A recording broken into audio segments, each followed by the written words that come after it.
أسهل وأسرع طريقة نقدر نفرق بيها بين البن الأصلي والبن المغشوش ومن غير أي أدوات ولا خل ولا ليمون ولا أي حاجة. هنجيب كوباية إزاز فاضية، وهنجيب مية سخنة، مش شرط تكون مغلية، مية سخنة عادي كفاية جدا.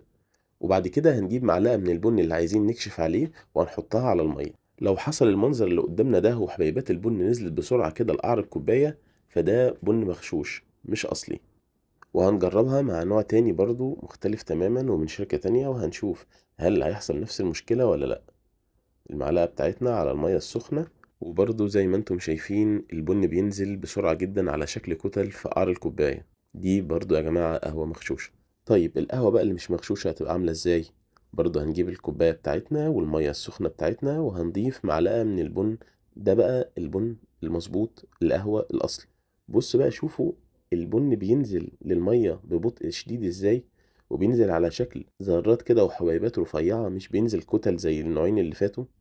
ده كده القهوة الأصلية يا جماعة. وده لأن البن أو القهوة المطحونة الكثافة بتاعتها أقل بكتير من كثافة المية، فبتاخد وقت عقبال ما تنزل في القاع بتاع الكوباية، وعلشان كده بتنزل معانا ببطء بالشكل اللي انتوا شايفينه ده.